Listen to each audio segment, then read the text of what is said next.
K방산 수출이 요즘 이제 관심을 많이 받고 있는데 그중에 결정적인 역할을 한 것이 폴란드 수출이죠.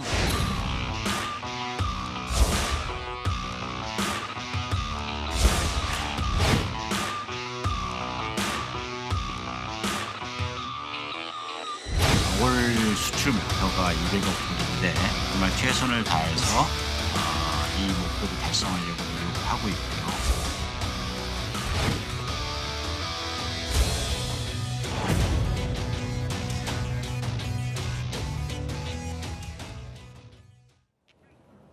자, 세 분과 함께 이야기 나눠보겠습니다. 자, 그야말로 K방산의 위세가 진짜 굳건하다 이런 보도들이 쏟아지고 있습니다. 그런데 일단 이 부분을 짚어봐야 될 것 같아요. 각국에 현재 얼마나 좀 팔리고 있는 거예요? 예, K방산하면 우리가 지상방산 그리고 이제 항공방산, 해양방산 이렇게 있는데 특히 지금 약진하고 있는 것은 이제 지상방산 쪽이라고 할 수가 있습니다. 보이는 뭐 그림을 보시면 예. 우리나라가 사실 2021년까지는 그다지 수출을 하지 못했었는데요. 네. 2022년에 러시아 우크라이나 전쟁 이후에는 수출국들이 지금 다변화되고 있습니다. K2 전차 그리고 비궁, 청궁, 레드백, FA50 그리고 가장 스테디셀러라고 할 수 있는 것은 K9 자주포인데요. 예. K9 자주포는 이미 폴란드뿐만 아니라 동유럽 국가를 포함해서 이미 한국을 포함한 10개국들이 K9 자주포를 운영하고 있을 정도로 대한민국의 방위 산업은 이제 다양한 국가로, 다양한 무기로 지금 확대되고 있다. 이렇게 보시면 될 것 같습니다. 그런데 저 무기들 가운데서도 문근식 교수님, 그러니까 K9 자주포가 거의 점유율이 과반을 이룬다고 하는데 최근에 이게 공산국가인 베트남까지도 진출을 했다면서요? 그렇죠. 이제 K9 자주포는 뭐 BTS라 이렇게 얘기했잖아요 지난번에. 네. 무기 방산 시장에서 그 정도로 이제 점유율이 많은데 우리가 우려했던 것 중에 하나가 그럼 유럽에서는 그렇게 하고 있는데 그 향후 어떻게 이제 다른 데로 팔릴 것이냐 시장 네. 다변화가 필요하다 이런 상황에서 나온 얘기가 베트남이거든요. 그건 상당히 좋은 소식이죠. 근데 아직까지 뭐 업체 물어보면 아직까지 구체적으로 협상은 안 되고 있는데 2년 전부터 이제 베트남 국방장관이 와서 우리 7기동전단을 훈련하는 거 보고 K9 자주포 사격하는 거 보고 작년에는 또 우리가 이제 교육을 했대요. 각 네. 구매국들 모여가지고 다 교육시키고 이런 다 참여를 했는가 봐요. 그러니까 베트남 같은 경우는 지금 중국이 굉장히 두렵잖아요. 옆에 있는 나라이기 때문에 1,300km를 국경 접합하고 있고 그러기 때문에 인도 같은 데서 샀단 말이죠. 중국이 대응해서 한 200대를 샀기 때문에 자기들 사겠다 그래서 한 20대 정도 얘기가 되고 있는 상황인 것 같아요. 그렇군요. K9 20대. 그렇게 되면 이제 K9 자주포 시장이 더 늘어나면 조금 전에 말씀하셨지만 뭐 10개 국가라는데 이제 11개 국가가 늘어나는 거죠. 11개 국가로 더 늘어날 수 있다. 베트남이 하면은. 그러니까 아까 지도에서 한 10개 국가 정도가 찍혔는데 저기서 1개 국가가 더 늘어날 수 있다. 그렇죠. 이런 설명이시군요. 그런데 왜 러시아 대신에 한국에 러브콜을 보낸 건지도 궁금해요. 러시아는 지금 우크라이나 전쟁 침공을 했잖아요. 예. 제재를 받고 있고 그다음에 러시아하고 중국이 이번에 이제 러시아 우크라이나 전쟁하면서 상당히 체면이 떨어졌어요. 왜냐하면은 성능 무기를 팔았는데 성능이 가다가 불발탄 발생하고 떨어지고 이런 게 많았어요. 그래서 예. 상당히 약한데 베트남 같은 경우는 지금 중국이 두렵단 말이죠. 지금 지도에 나오는 것처럼 헤드에 나오는 것처럼 남중국해 영유권 분쟁이 엄청나게 심화되고 있어요. 예. 그래서 베트남 같은 경우는 2009년도에 러시아에서 킬러급 잠수함을 6척이나 산 나라예요. 아, 그래요? 그래서 해양력 예. 강화하고 있는데 계속 이런 상황으로 가고 있는데 지금 그 육지까지 이제 불안한 거죠. 네. 그렇기 때문에 이제 앞으로 러시아제보다는 이제 우리 걸 사게 되면은 우리 같은 경우는 공산권에 파는 게 거의 없거든요. 예. 그러나 러시아에 이제 우리가 팔면은 이제 이 베트남을 기점으로 해서 이제 호환이 되고 우리끼리 이제 소환 국가끼리 그렇기 때문에 상당히 좋은 기회죠. 그렇기 때문에 이제 베트남 같은 경우는 지금 한국 거를 이제 문을 두드리고 있는데 베트남 사면 거기 인접국가 라오스도 있고 뭐 캄보디아 있고 이런 네. 확장될 가능성이 많죠. 그렇군요. 지금 영상으로도 계속 K9 자주포가 나오고 있는데 도대체 저게 성능이 좀 얼마나 훌륭하길래 이렇게 세계적으로 인기가 많은지 좀 궁금해지는데 이게 존재감을 각인시킨 대표적인 사례가 있었다면서요? 그렇죠. 이제 우리가 무기를 팔 때는 그 나라에서 프로븐이 됐느냐, 성능이 입증됐느냐 그 나라에서. 이것이 중요한 거예요. 아, 그래서 우리 거 해보니까 이렇더라. 이걸 설명할 수 있는 가장 쉬운 방법이 있거든. 네. 근데 우리가 이제 2010년 그 연평도 뼈아픈 사건이 있었잖아요. 연평도 포격 사건 때 북한에서 기습으로 막 날렸잖아요. 네. 120mm 방사포를 날려가지고 170여를 쐈는데 우리는 그냥 대비도 안 하고 있다가 갑자기 응사를 한 거예요, 우리가. 13분 만에 응사를 했다는 거는 이거 기록적인 사건인데 아, 예. 미국에서도 칭찬할 정도로 이 정도에 우리가 한 80여 발을 쐈는데 그때 무도 기지에 대해서 그때 이제 국민들이 들어 부어라 그냥 네. 날려버려라 네. 그럴 능력이 든다 이거죠. 그러나 그때 이제 확전을 방지하기 위해서 안 했는데 그런 것이 많이 소문이 났어요. 그래서 이제 북한에서도 이거 정말 건드렸다 큰일 날 뻔했다 네. 이런 얘기가 나올 정도니까 이제 어디서는 퍼지는 것이고 사실상 K9 자주포는 뭐 한 40km 정도 돼요 사거리가. 그렇기 때문에 멀리 곡사포잖아요. 그렇기 때문에 엄청난 긴 거리인데 그럼에도 불구하고 명중률도 대단하고 네. 그렇기 때문에 이게 소문이 나가지고 지금 뭐 우리가 저 유럽에서 이 폴란드가 막 우리 역할을 하고 있잖아요. 우리 홍보대사 역할을. 그래 계속 시험 발사하는데 우리는 너무 정확하다. 이거. 명중률도 정확하고 그다음에 이제 이 가격이 더 싸요. 같은 동종의 이제 이 독일계가 있는데 PGH-2000이라고 있는데 이거보다 분당 발사 수는 약간 적어요. 그럼에도 불구하고 가격이 싸요. 네. 가격은 절반급으로. 무기는 가격이 싸야 되고 성능이 우수해야 되고 그다음에 배달하는 그 데리버리 타임 이걸 잘 지켜야 되는데 이런 면에서 이미 전 세계적으로 이제 이 소문이 나기 때문에 앞으로 굉장히 희망이 있다 이렇게 얘기할 수 있죠. 그러니까 그야말로 이게 연평도 사건이 우리에게는 좀 뼈아픈 기억이지만 당시에 K9 자주포로 대응을 했던 게 그렇죠. 어떻게 보면은 이번 방위 산업의 발판이 됐다 또 이런 설명이 되기도 했는데 그러면 관련해서 이번에 퀴즈가 좀 준비되어 있다고 하는데 이게 K9이 사실 많은 나라로 이렇게까지 좀 수출이 됐다는 거는 기동성, 정확성을 그냥 확인이 됐다 이런 뜻일 텐데 지금 퀴즈가 하나 떴네요. 핀란드는 K9 자주포를 땡땡으로 섰다. 차영주 선생님이 준비해 주셨군요. 예, 그렇습니다. 우리가 지금까지 거론되지 않았던 핀란드가 이제 거론이 된 겁니다. 핀란드가 K9 자주포를 땡땡으로 샀다가 퀴즈가 되겠습니다. 땡땡으로 샀다. 아마 두 분은 답을 알고 계시겠죠? 네, 무기 전문가시니까. 네. 저는 모르니까 제가 한번 맞춰볼게요. 자주포를 현금으로 샀다? 아닐까요? 현금보다는 할부가 조금 더 할부로 샀다. 네, 원래 정답은 땡땡이 두 잔데. 아, 그렇네요. 예, 네. 중고로 샀다가 정답입니다. 중고로 샀다. 이게 예. 2016년도 얘기인데요. 2016년도 노르웨이가 자주포를 도입하기 위해서 우리한테만 기회를 준 게 아니라 독일, 프랑스 등과 같이 경쟁을 시켰습니다. 그러다 보니까 인접 국가인 핀란드와 에스토니아가 참관을 했는데 네. 에스토니아 같은 경우 우리가 잘 모르실 수도 있겠습니다만 핀란드 바로 밑에 있는 국가거든요. 발트해 위에 있는. 그러니까 이제 추운 지방에서 기동성을 이제 시험을 한 거죠. 여기에서 이제 K9 자주포에 대한 성능을 믿고 구매를 하겠다라고 하니까 우리가 지금 당장 줄 수는 없다. 그 대신 네. 중고를 니네가 사가면 주겠다라고 그래서 핀란드가 우리 2017년에 K9 자주포 48문을 중고로 구입해 갔습니다. 근데 이제 그때 당시 중고로 구입해 갔으니까 이게 2024년 부터 2030년까지 개조 작업까지 우리가 또 최근에 수주를 했어요.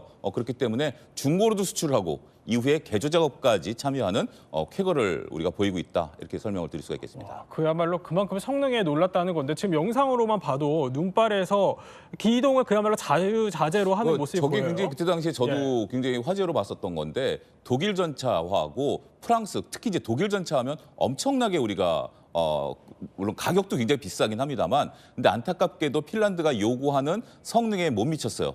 그래서 제가 그때 네. 기사가 기억이 나는 게 왜 못 미쳤느냐라고 하니까 우리는 최악의 상태를 가정한다. 최악의 상태가 어디냐? 우리나라 전방이 어디까지 온도가 떨어지느냐? 영하 55도까지 떨어질 수도 있기 때문에 네. 그거를 감안해서 만든 K9 자주포니까 예. 독일이 아무리 좋다 하더라도 독일은 겨울이 없으니까 예. 그 성능에 있어서 우리가 앞섰다라는 기사를 제가 본 기억이 납니다. 그렇군요. 그만큼 성능에 또 놀랐다는 건데 그럼 이거를 좀 뒷받침하는 또 다른 사례가 있어야지만 저 정도로 좀 팔릴 수 있는 거 아니겠어요? 또 사례가 있나요? 우리 걸 보고 선전해 준 나라가 몇 개 있죠. 에스토니아 조금 전에 말씀하셨는데 예. 에스토니아 그 장성이 이제 우리 이 시범을 보러 왔어요. 그런데 이제 우리가 이제 그 조작을 시켰는데 아주 군대 입대한 지 얼마 안 되는 초등병한테 시켰나 봐요. 그러니까 그래요? 굉장히 쉽게 이렇게 할 수 있다. 누구나 이렇게 핸들링할 수 있는 이런 정도로 쉽게 했다. 여기에 한번 놀랐고 그다음 이집트 같은 경우는 해안선이 있는데 이 육군 보잖아요. 이게 지상에서 하는 건데 이거를 해안포로 이제 변경한 거예요. 그래가지고 해안에 이제 함정을 보고 사격했는데 정확도가 엄청 정확하다.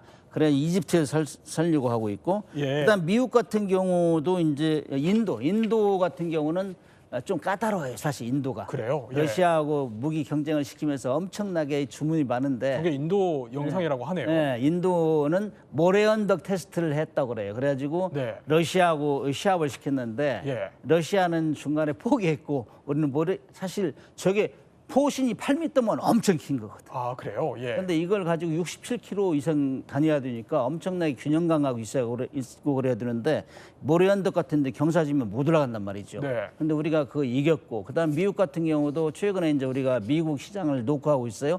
그래가지고 가서 보여주고 그러는데 미국 시장에서 깜짝 놀란 거예요. 야, 참 우리가 6.25 때 지원한 이 나라에서 우리보다 훨씬 좋은 전자장비 이런 거 다 실었다. 네. 깜짝 놀래요. 그런 것들을 계속 입소문을 내니까 아, 이거는 정말 대단한 포구나. 우리가 그야말로 무기 세계에서 BTS라는 거짓말이 아니구나. 이게 입증이 되고 있는 것이죠. 그래서 이건 상당히 인기가 좋다. 그렇게 얘기를 할 수 있습니다. 그러면 뭐 이 K9 자주포 얘기는 충분히 좀 해본 것 같고, 이거 외에도 또 글로벌 베스트셀러들이 굉장히 또 다양하다고 하는데 그 중에서도 좀 대표의 흑자 무기들을 꼽자면 어떤 게 있을까요? 예, 실제로 지금 화면에도 보이시지만 네. 유럽에서 이목이 집중되고 있는 K2 전차가 있습니다. 앞서 말씀 주신 것처럼 이제 독일이나 미국의 전차들이 있는데 저희는 가격적인 면에서도 그렇고 성능적인 면에서도 그렇고 또 납품 속도 면에 있어서 지금 유럽은 전쟁을 하고 있지 않습니까? 네. 러시아와 우크라이나가 전쟁을 하고 있기 때문에 주변 국가들은 지금 빠르게 전차를 또 K9 자주포 같은 무기들을 공급받고 싶은데 그런 부분에 있어서 저희 K9 전차, K2 전차 같은 경우에는 폴란드를 중심으로 해서 다양하게 지금 공급이 되고 있고요. 특히나 네. 폴란드 같은 경우에는 납기를 무려 3개월이나 앞서서 저희들이 공급을 할 정도로 지금 이 헝가리 같은 경우에는 이제 라인메탈로부터 전차를 공급받기로 돼 있는데 아직까지도 못 받고 있습니다. 그만큼 대한민국의 그 방위산업체들, 특히 K방산 업체들이 지난 한 50여 년 동안 자주국방하면서 계속해서 교육 훈련하고 생산 캐파를 늘려왔기 때문에 그런 부분에서는 동유럽 시장에서 강세를 네. 보이고 있고요. 또 추가적으로 보면 저희가 이제 천궁이라고 하는 중동 지역에서 네. 지금 보여주고 있는 그 무기들이 있습니다. 예. 천국은 뭐냐면 중거리 그 지대공 방호 시스템이죠. 예, 중거리 지대공 방호 시스템 같은 경우도 의미 있는 약진을 하고 있습니다. 네, 지금 뭐 K2 성능을 얘기를 해주셨는데, 그럼 이게 어느 정도 그 성능이길래 이렇게 유럽에서 좀 이목이 집중된 건지 궁금한데 관련돼서 퀴즈가 준비되어 있죠? 예, 그렇습니다. 퀴즈는 폴란드는 K2의 땡땡땡 기동 능력으로 기고만장해졌다라고 퀴즈를 드릴 수가 있겠습니다. 땡땡땡 기동 능력. 아까 뭐 자유자재로 하던데 자유자재는 네 글자니까 아닌 것 같고, 네. 네. 정답이 뭘까요? 아까 교수님도 말씀하셨습니다만 이게 경사로 예. 기동 능력으로 기고만장해졌다라는 겁니다. K2가 얼만큼 무거운지 혹시 아십니까? 아니요. 보통 우리가 이제 전차가 기동을 하는데 아니 언덕을 올라갈 수 있는 거 아니야? 라고 쉽게 생각할 수 있겠죠. 그렇죠. 예. K2가 무려 55톤입니다. 아. 55톤이면 우리나라 H4의 GV80의 약 25대 무게입니다. 그게 경사 60도까지 올라간다라고 하니 네. 어마어마한 기동 능력이다라고 얘기했죠. 자, 퀴즈에서처럼 폴란드가 왜 기고만장했냐면 유럽에서 이제 전시 훈련을 하는데 우리 이제 K2 전차를 도입하지 않았습니까? 그렇기 때문에 다른 나라 전차들은 경사로를 못 올라갔는데 네. 우리나라 그 K2는 경사로를 한 번에 올라갔어요. 와, 그러니까 뭐 하나 새로운 거 보여줄까? 그래서 올라가다 다시 멈췄어요. 우리도 운전을 해봐서 알지만 예. 높은 경사로에서 가다 멈추면 아무래도 긴장하지 않습니까? 그리고 뒤로 밀릴까 걱정을 하는데 네. 전혀 뒤로 밀리지 않고 이 55톤짜리가 위로 올라간 그런 기염을 토했다는 지금 저게 시험 영상이라고 해요. 우리나라에서 한 영상인데 지금 올라가고 있네요. 저게 우리나라에서 시험한 거면 저게 60도짜리 경사로입니다. 그래요? 60도짜리 경사로기 때문에 어마어마한 경사로에 GV80이 25대가 올라가고 있다. 이렇게 생각하시면 될 겁니다. 아, 근데 저렇게 올라가다 또 멈추는 기술까지 선보였다라는 건데, 그런데 사실 문 교수님, 전차의 나라라고 하면은 보통 우리가 독일을 생각하잖아요. 근데 K2가 이게 독일 레오파드를 누른 일화가 있다고요? 독일 하면 전차 군단 하잖아요. 축구할 때 그러니까요. 그렇게 유명한데 독일 전차를 눌렀다. 네오파르트 전차가 상당히 유명한데 이걸 눌렀다 하면 인증을 받은 거죠. 그래서 이제 전차는 두 가지 성능 테스트 했는데 사격 시험 명중을 얼마나 잘 시키느냐. 그다음 두 번째는 기동을 어느 정도 잘하느냐. 기동은 탱크 같은 경우는 서론에서도 할 수 있고 뭐 뻘에서 할 수 있고 이런 예. 여러 가지 조건이 있는데 이 사격 능력에서 그 노르웨이에서 시험을 했는데 이겼다 이거예요. 아, 예. 우리는 지금 승진 사격장 1.7km인데 그 사격장 2.7km라. 근데 우리가 5발 쏴서 3발을 명중을 해야 되는데 우리는 3발 다 명중했는데 네. 독일은 한두 발을 놓친 거예요. 그러니까 거기서 일단 졌고. 네. 그다음에 서론 지금 그림에 나오지만은 워낙 그 서론에서 잘 달리니까 예. 야 속력 좀 낮춰 속력 한국 거 너무 잘 나가는 거 아니야? 네. 이렇게 견제할 정도로 이렇게 해가지고 상당히 에피소드가 많이 효자됐어요. 그렇기 예. 때문에 그런데 아쉽게도 이렇게 좋은 성능임에도 불구하고 우리가 못 팔았어요 영국에. 왜냐하면은 나토에서 계속 견제를. 그래서 우리는 뭐 다 판다고 생각했는데 거의 못 팔았단 말이에요. 그래서 나토가 지금 우리를 견제하게 뭉치고 있다. 이거 상당히 중요한 포인트입니다. 그런데요, 교수님. 사실 현대전, 뭐 사이버전, 인공지능에 지금 뭐 우주전까지 거론이 되고 있잖아요. 근데 저 재래식 무기가 각광받는 이유가 있어요? 원래 전쟁은 쉬운 말로 하면 땅 따먹기잖아요. 땅 따먹기. 그렇죠. 예. 근데 뭐 요즘 뭐 사이버전, 뭐 미사일전 해도 그건 날아가면은 뭐 확보가 안 되잖아요. 네. 지금 우크라이나 러시아 전쟁하는 거 보면은 계속 기동전 하잖아요. 기동전. 그럼에도 불구하고 기동전의 성능도 있지만은 전술을 잘 활용해야 되는데 우크라이나가 비교적 적은 세력 가지고 대규모의 이 러시아 그 전차 군단을 막고 있잖아요. 예. 그렇기 때문에 이 전쟁의 패턴은 막을 수가 없어요. 왜냐하면 땅 따먹기니까 사실은. 그럼에도 불구하고 지금 뭐 이제는 탱크의 시대가 가는 거 아니냐 이런 얘기도 나와요. 왜냐하면은 그 무인기, 값싼 무인기로 탱크를 격파하잖아요. 네. 그럼에도 불구하고 그런 공중전, 사이버전 여러 가지가 있지만은 탱크는 그래도 또 미사일은 가격이 비싸잖아요. 한 예. 발에 수십억씩 하는데 이거는 뭐 수천만 원 뭐 이러기 때문에 이건 무시할 수 없다. 네. 이 영토 전쟁이기 때문에 이거는 무시할 수 없다 이렇게 볼 수 있죠. 그러면 또 두 번째 베스트셀러를 한번 저희가 짚어보겠습니다. 두 번째 베스트셀러는 천공이 뜨네요. 그러니까 최근 이라크를 비롯해서 중동 국가들이 천공2를 도입하기 시작했잖아요. 이건 어떤 의미로 봐야 되죠? 사실 그 중동 국가들 중에서 예. 아랍에미레이트가 제일 먼저 천공2를 도입을 했고요. 그리고 이어서 사우디아라비아, 네. 그리고 이제 작년에 이제 이라크가 천공2를 도입을 했습니다. 그럼 왜 과연 중동 국가들이 이렇게 우리나라의 지대공 방공 시스템은 천공2를 도입하느냐? 예. 여러분 자세히 생각해 보면 우리가 패트리어트라고 하는 이제 지대공 방공 시스템이 있습니다. 이게 한 세트가 한 1조 3천억 원 정도 해요. 근데 우리나라가 공급하는 그 천공2 한 세트는 한 4천억 정도 합니다. 네. 가격이 한 3분의 1 정도 되죠. 그러니까 가격은 3분의 1 정도 되는데 성능은 매우 유사하다라고 볼 수 있습니다. 그렇군요. 예. 그리고 중동 국가 같은 경우에는 적대국이 누굽니까? 사실상 그 예멘의 후티 반군이라든가 혹은 또 중동 국가들이 이스라엘의 뭐 아이언돔 같은 이런 네. 그 방공 시스템을 쓸 수는 없잖아요. 근데 과거에는 러시아나 중국제 방공 시스템을 많이 썼었습니다. 러시아는 앞서서 문 교수님도 말씀 주신 것처럼 방어 시스템을 지금 수출할 수가 없어요. 네. 전쟁국이기 때문에. 그리고 중국도 사실상 똑같은 형태죠. 그러면 미국으로 미국의 방어 시스템인 그 패트리어트보다는 가격적으로도 저렴하면서도 성능은 우수한 한국의 천공2와 같은 방어 시스템이 이제 중동에서 약진하고 있고 중동 국가는 이미 이 세 개 국가뿐만 아니라 다른 나라로 훨씬 더 지금 확대될 수 있는 가능성이 매우 높다라고 볼 수 있습니다. 이것이 바로 이제 중동 국가 내에서의 K 방공망 벨트 구축이다 이렇게도 말씀드릴 수 있을 것 같습니다. 그렇군요. 그런데 문 교수님, 사실 좀 다른 무기도 아니고 천공이 좀 비싼 걸로 그래도 알려져 있는데 왜 비싼 천공이 이렇게 인기예요? 지금 러시아 우크라이나 전쟁 보면은 탱크와 무인기의 싸움이잖아요. 예. 근데 실질적으로 우리가 쭉 봐왔던 전쟁 중에는 이스라엘 헤즈볼라, 이스라엘 하마스, 이스라엘 이란 전쟁은 계속 미사일로 하잖아요. 미사일. 네. 유럽은 또 미사일이 엄청나게 활용되고 있단 말이죠. 그다음에 이란하고 이스라엘 같은 경우는 또 그 중간에 거대한 나라가 있기 때문에 1,500km랑 난리가 된단 말이죠. 네. 그렇기 때문에 미사일을 사용하기 때문에 미사일은 항상 위협이 드는 거예요. 그다음에 이란 같은 경우는 해안에 쭉 미사일을 또 깔아놓고 있어요. 그렇기 때문에 중동에서는 미사일을 막지 않으면 큰일 난다. 예. 이런 위기감이 있어요. 그렇기 때문에 이 한국에서 수출한 천공이 유명하더라. 가격도 싸고. 그래서 이걸로 지금 방공만을 다 봉쇄하는 거예요. 그러면서 나 한국 거 샀어. 건들지 마. 아, 네. 이렇게 서로 이제 야, 이 정도면은 둘이 싸워도 뭐 소득이 없어. 우리 다 설치했어. 이렇게 선전하고 있는 거죠. 네. 그럼 지금 천공에 한번 성능이 저희가 그래픽으로 준비가 되어 있다는데 한번 보면은 좀 설명을 부탁드릴게요. 천공에 지금 보면은 그렇죠. 예. 교전 통제소, 그다음에 레이더를 먼저 잡아요. 네. 그다음에 교전 통제소 쏴라. 그러면 이 유탄 발사해서 이제 사격을 발사를 하는 건데, 지시하는 거예요? 네. 발사를 하는 건데 아무튼 이 단계가 이 좀 복잡한 것 같이 보이죠. 그다음에 이제 날아가는 이런 장면 이런 것들을 보면은 복잡한 걸 보지만은 이게 사격 시험해 가지고 100% 맞췄다. 100%. 아 그래요. 네. 그리고 그거를 인증을 한 걸 보여주고 하니까는 아 그거 정말 가격도 싼데 엄청 좋네.